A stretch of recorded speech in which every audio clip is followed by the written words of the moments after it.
Hello again, everyone. Witch Doctor here, looking at the markets, and I'm looking at the week-over-week activity, talking about the major currencies, and looking at 2 weeks of price action here on the 4-hour chart. As you can see, basically got the dollar on the left, but you can see the 4-hour chart, and then of course yen, Swiss franc, and the Canadian across the top, euro, pound, Aussie across the bottom.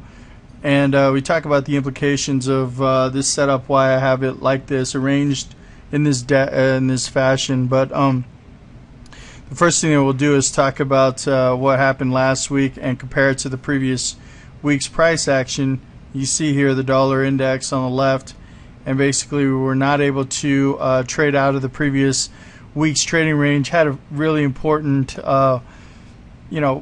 push down towards below the previous week's low here on closer to the end of the week. We had non-farm payroll. We also had FOMC last week, so that's essentially what you had here. But notice how the dollar index was not able to get up past this 83.60 level, which has shown that a little bit of selling has come into the market. You can notice that the dollar index has started to work its way lower. Now the question is whether or not this week coming up we're going to be able to continue that move to the downside. Of course, considering that the market was only able to trade near the lower half of the previous week's trading range, the implication would be that we'd continue to move lower. So that's what I'll be looking for in the dollar index. And of course, around the board, you can see that the yen basically traded inside the previous week's trading range. Really just a sideways consolidation, nothing too dramatic here. But we did move off of the lows here at 77.90, which if you look at the daily charts was a significant level of support.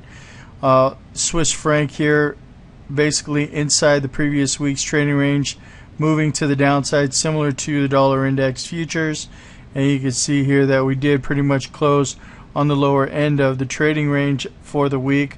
You had the Canadian dollar here basically not able to trade outside the previous week's trading range convincingly, but able to maintain a level of weakness. Even though it went sideways, you could see that it was pretty much trading towards the lower end of the previous week's trading range. That basically brings in a little bit of weakness, showing you that the market is not able to sustain the move. So looking for a little bit more downside push in the Canadian. Got the euro on the other side of the spectrum here, pushing up through the 123s here, finishing closer to the higher end of the trading range. Basically, the buyers have been able to push back the sellers. A little bit of an up channel on the opposite spectrum here as compared to what you have there in the dollar. Of course, the dollar went down. The euro we expect to go up, and that's what happened towards the back end of the week. You had the pound here tried to come down towards last week's low, not able to push down convincingly, and it really wasn't that much of a push here back to the upside as like what we saw in the euro. But you can see more sideways consolidation here. Nice range week. The Australian dollar, on the other hand, is essentially the beauty here, where we trade oscillated sideways but up near the upper part of last week's high. That's a sign of strength, and you can see here sideways consolidation before breaking out, pushing above 105 convincingly. And the Australian dollar basically showing us that it looks like there's a little bit more risk on appetite for right now.